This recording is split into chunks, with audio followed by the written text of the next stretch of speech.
Hello everyone, this is Sudhanshu Bharti. These are my credentials and आज का जो learning objective होगा cell signalling in the topic cell communication.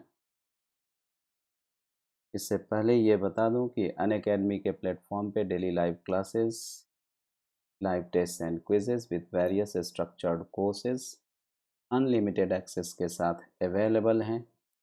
Free live classes भी यहाँ बहुत सारे अवेलेबल हैं, जैसा कि मैं अभी फ्री लाइव क्लासेस यूट्यूब के ज़रिए ले रहा हूँ। And if you are planning to get any subscription at Unacademy platform, you can use my referral code SB001 to avail 10% of discount.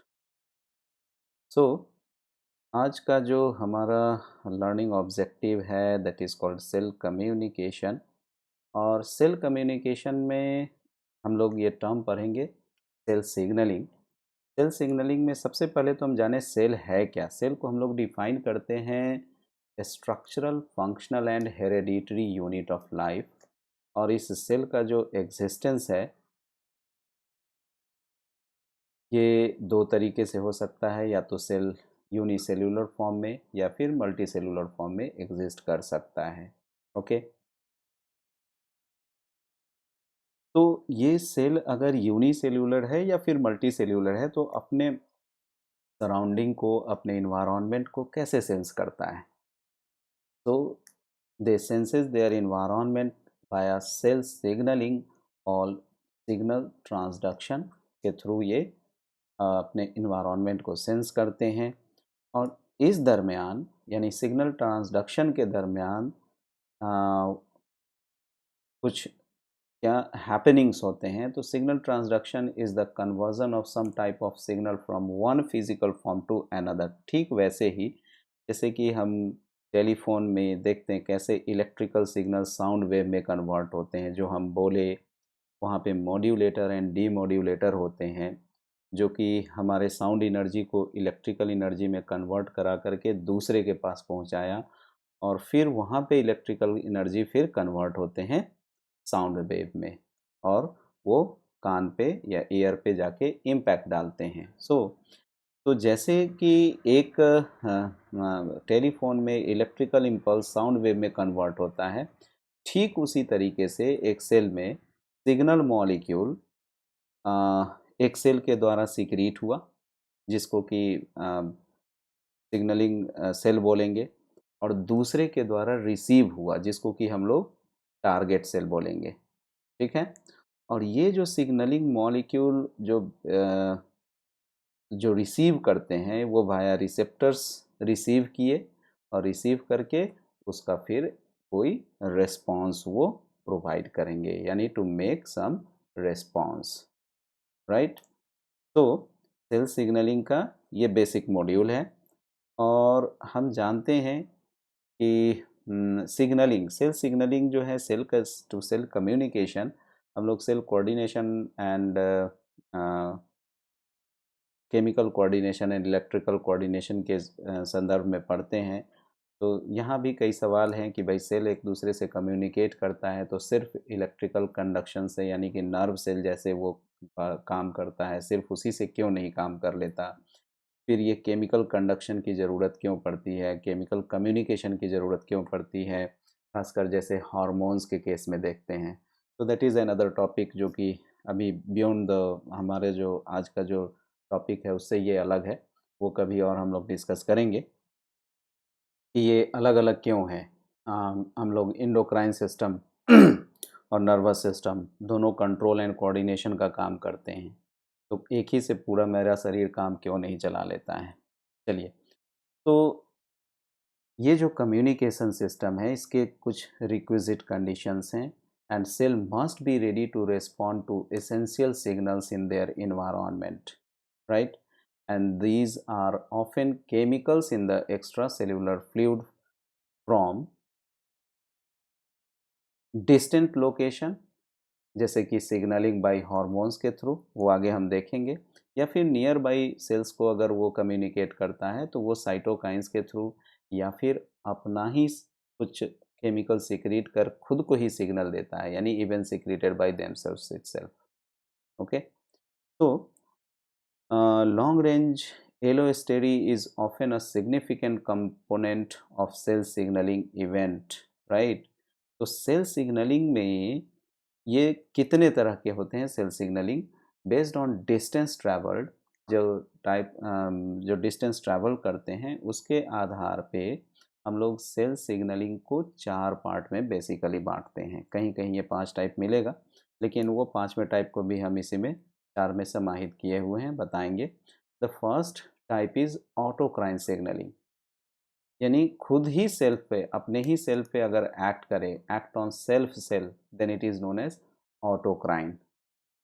जैसा कि एक फिगर में आप देख रहे हो कि एक सेल सर्टेन केमिकल सीक्रेट किया और ये अपने ही रिसेप्टर पे आके बाइंड किया, और ये रिसेप्टर पे बाइंडिंग के दरमियान के बाद कुछ सिग्नल मॉलिक्यूल्स, कुछ सिग्नल जनरेट हुए अपने सेल के द्वारा ही इफेक्टर मॉलिक्यूल प्रोड्यूस करने के लिए।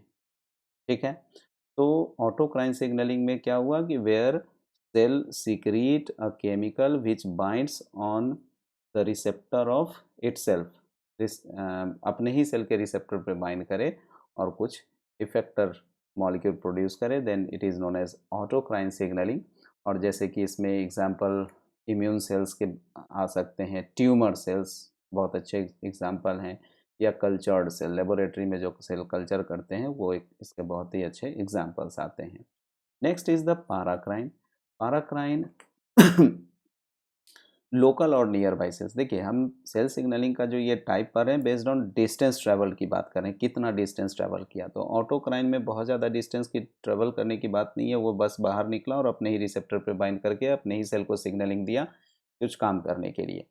पाराक्राइन सिग्नलिंग में लोकल और नियर बाई सेल को देगा। जैसे कि आप यहाँ देखिए, फर्स्ट की जो सेल, हाँ यहाँ पे, कि कैसे ये एक सिग्नलिंग सेल है और ये कुछ मॉलिक्यूल सीक्रेट कर रहे हैं, जो मॉलिक्यूल सीक्रेट करेगा उसको हम लोग सिग्नलिंग सेल बोलेंगे, और जहाँ दूसरे सेल के रिसेप्टर पे जहाँ पे बाइंड करेगा, जिस सेल के रिसेप्टर पे बाइंड करेगा, इस सेल को हम लोग टारगेट सेल बोलेंगे, राइट?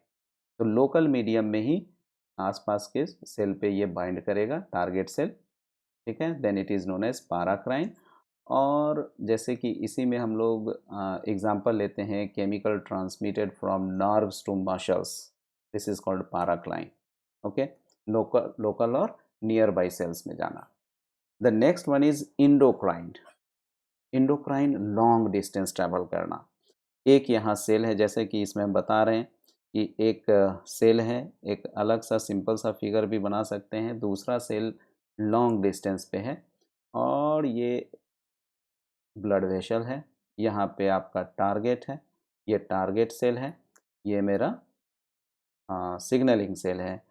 ये सीक्रेट किया कुछ केमिकल और ये केमिकल ब्लड में रिलीज़ किया, ये ब्लड के फ्लो के सहारे आगे बढ़ते बढ़ते फिर यहाँ पे आके टारगेट सेल पे बाइंड कर रहा है, तो by travelling a very long distance. तो लॉन्ग डिस्टेंस ट्रैवल किया जिसमें कि एक सिग्नलिंग सेल और टारगेट सेल के बीच में काफ़ी लंबी दूरी है, और via blood vessels chemical signal molecule आकर के वो टारगेट सेल के रिसेप्टर पे बाइंड करे, then this type of signalling is known as endocrine signalling. और इसके बहुत ही बेहतरीन एग्जांपल हैं आपके हार्मोन्स जितने हैं, right? And the last one is contact dependent और डायरेक्ट कॉन्टैक्ट और जक्स्टाक्राइन सिग्नलिंग। तो ये जो कॉन्टैक्ट डिपेंडेंट और डायरेक्ट कॉन्टैक्ट, इसी को हम लोग जक्स्टाक्राइन सिग्नलिंग बोलते हैं।